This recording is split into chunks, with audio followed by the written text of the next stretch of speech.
The annual Accountants Award ceremony was underway at the Pamodzi Hotel in Lusaka. The ballroom hummed with polite conversation that only existed at industry award ceremonies. Mwanza was 36, confident and momentarily distracted as she stepped backward to make room for a photographer. She didn't see him. Daniel was in his early 40s. Although he had some gray hairs, he was still very handsome. He was wearing a perfectly tailored tuxedo that suggested both success and habit. He had just lifted his glass for a sip when Mwanza bumped into him from behind, his drink arced forward. Amber liquid splashed across his white shirt front and black jacket in a slow, horrifying second that seemed to suspend time. Around them, laughter and music continued, blissfully unaware of the incident.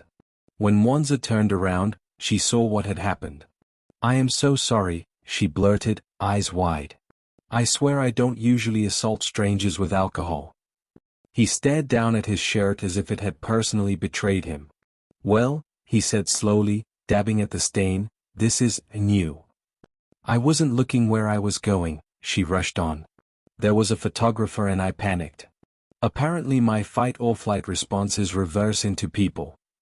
He exhaled through his nose. "Helpful instinct. I've ruined your entire evening, haven't I?" He glanced up at her, then back at the stain. "The tuxedo will never emotionally recover from this." "Oh no." He paused, then added, "But I suppose there are worse ways to meet someone." She let out a relieved laugh. "You're being very kind about this." "Don't worry," he said. "I'll tell people I lost a fight." A few days later, Mwanza stepped out of the elevator at KPMG where she worked, clutching her handbag and laptop bag. She was just turning the corner when she saw him. "What? It can't be," she thought to herself. "What is he doing here? Does he work here?" For half a second, she considered pretending she hadn't noticed him. Then he looked up. His eyes widened in instant recognition. "Oh, hi. Please tell me you don't work here." "Unfortunately," she said. "Apparently I do." He smiled. "That's impressive consistency. You spill drinks at events and haunt office corridors." She groaned. "I was hoping you'd never see me again." "Same," he said lightly. "Yet here we are."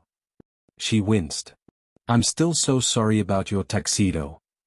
"It survived," he said. "Barely. Dry cleaning professionals were involved." "Oh, thank goodness." Then, immediately, "I'll pay for it." "You really don't have to." "I really, really do. Otherwise I'll think about it every time I walk past a drink." He studied her, amused. "You're terrifyingly sincere." "It's my brand." "Fine," he said. "But then we call it even." "Deal." "I'm Daniel." "Mwanza. And just so you know, I'm much safer when stationary." Daniel was a technical director at KPMG. Luckily, he was working in a totally different department from Mwanza's department. They chatted a little more about work. And as they went their separate ways, both of them carried the strange, quiet sense that the spilled drink hadn't been an accident at all, just an unexpected beginning. A few days and weeks went by and Mwanza didn't see Daniel. It was back to business as usual. Mwanza met up with her current love interest, Kaunda, for after-work drinks. She was hopeful it might turn into something serious, but Kaunda was only interested in having fun. Mwanza never let him anywhere near her home because she was avoiding getting emotionally entangled with a man who did not want to commit. There had been a few guys like Kaunda in Mwanza's life. Attractive men with bright prospects, but it had not worked out. For example, there was George, who was a businessman. The trouble with George is he had too many women pursuing him. On many occasions when he was out with Mwanza, his phone would be vibrating with text messages which, instead of ignoring, George always replied to text messages, much to Mwanza's annoyance. Then there was Hans Christoph, the German ambassador's nephew. He was handsome, a successful lawyer and always well dressed. Unfortunately, he was not able to keep his eyes on Mwanza. Ladies always wanted to get his attention wherever they went, and Mwanza just couldn't feel comfortable and secure with him. Mwanza's younger sisters, Joy and Serena, often helped her around the house over weekends. Joy was in her final year at university where she was studying for a degree in marketing, and Serena was in her third year of medicine at university. They had lost their parents due to illness when Mwanza was in accountancy college. They left them some money and a house to live in, so they did not have to depend on relatives to look after them. Mwanza, however, still had to get a job soon after her graduation to help pay their bills and her sister's college fees. She started off as an intern at KPMG and rose to a senior associate position in the Lusaka branch of KPMG. One day when Mwanza had forgotten all about Daniel, she nearly collided into him, again. She was coming back from lunch with her friend and he was stepping out of the building for lunch. "Careful," he said automatically, then smiled. "Wow. You again." She laughed. "This is starting to feel intentional, us bumping into each other like this." "If it is," he said, "you're very good at playing the part." They laughed for a minute. "Are you heading to lunch?" she asked. "Yes. You?" "I am just coming back from Nando's," she said. "I met up with a friend. Their food is very good." He raised an eyebrow. "It's one of my favorites, actually," Daniel said. There was a pause. Then, "Would you like to have dinner at Nando's with me sometime?" he asked. She blinked. "That was fast," Mwanza teased. He smiled. "I like efficiency." She hesitated. "That sounds lovely, but, do you have a wife?" "No," he said gently. "Sadly, she passed away." "Oh," she grimaced. "I just emotionally face-planted, didn't I?" "A little," he admitted. "But it's okay." She softened.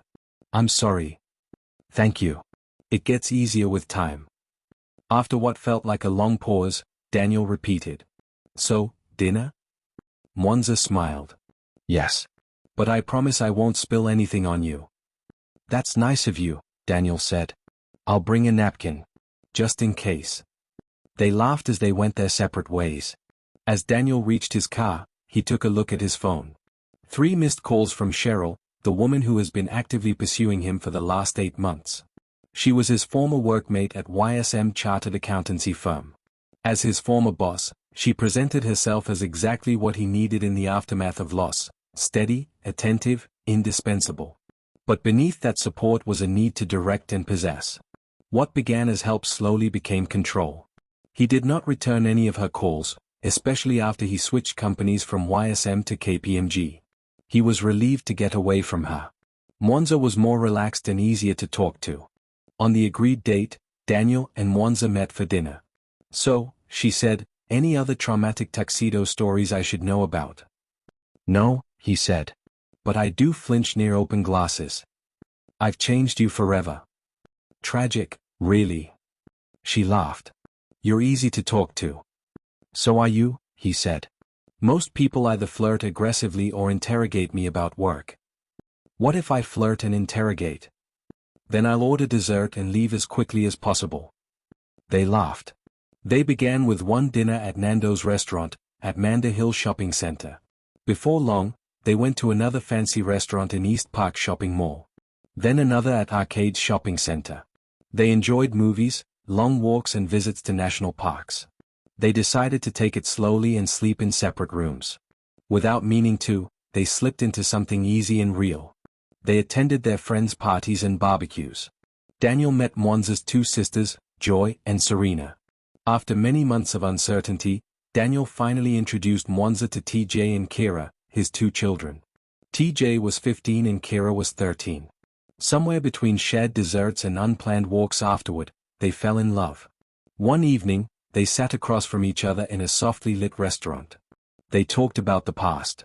She told him how she had tried to meet guys but nothing had worked out. He listened without interrupting. Then he spoke about his late wife with gentleness, not sorrow. She had died 2 years earlier in a car accident, driving from Livingston to Lusaka. He became a widower and a single parent to 2 children, a son who was now 15, and a daughter of 13. "They grew up faster than I expected," he said quietly. "I did too." She reached for her glass, unsure what to say, then simply said, "I'm sorry." It was enough. She never saw it coming. Daniel had suggested they attend a friend's party. They were both well dressed and Mwanza didn't think too much of it.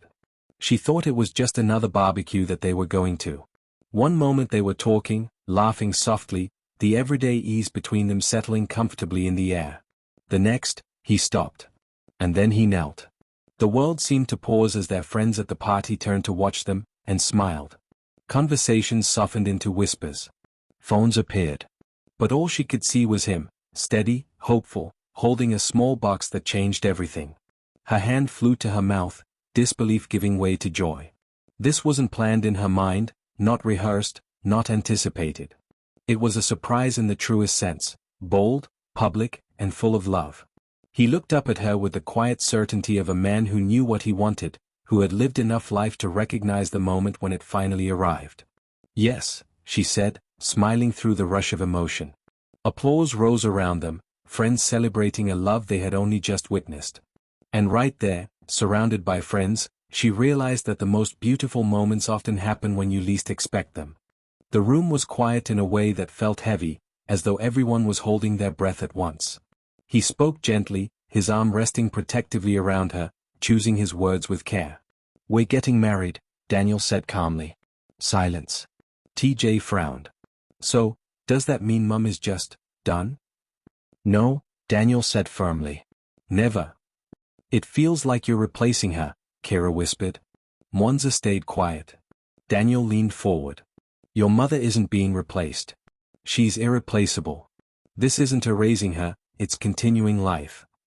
TJ muttered, "It feels fast." Daniel nodded. "It probably does. We can go slow if it helps." Mwanza finally spoke, softly. "I'm not here to take anything from you. I'm just here." Kira looked at her for a long moment. "You're not trying too hard." Mwanza smiled faintly. "I've learned that never works." Mwanza and Daniel attended marriage preparation classes at their local Catholic church. Father Andrew was very happy about the news, especially since he had come to know Daniel, TJ, and Kira and had counseled them through the grieving season. Father Andrew helped them to prepare not just for the wedding but the marriage that they were getting into. This was all very new to Mwanza, but she took on board all the advice, and together with Daniel, they prayed for strength to make their marriage work. As the wedding date drew closer, something began to shift. At first, TJ and Kira had kept their distance, polite, guarded, unsure of where this new chapter would erase the memory of their mother. Their father reassured them nothing would ever make him forget their mother and that her memory would always be cherished. With time, quiet moments, and shared experiences, they softened the edges of their resistance. Slowly, they allowed themselves to give Mwanza a chance. They watched her carefully.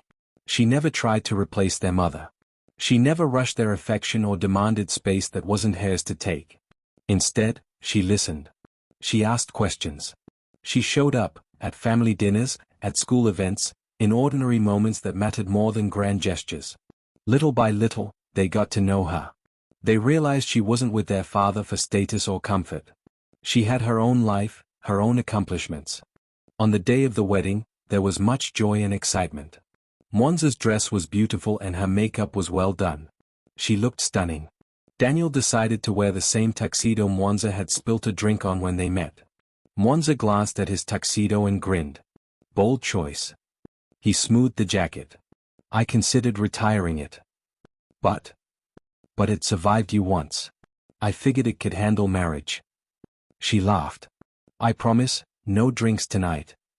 "Honestly," he said, smiling at her, "it was the best spill of my life because I got to meet you." "Oh, you are such a romantic," Mwanza smiled. Everyone was there, their family and friends. Daniel's 2 children had warmed up to Mwanza by now, and Joy and Serena were bridesmaids. It was a beautiful celebration and the beginning of a marriage that stood the test of time.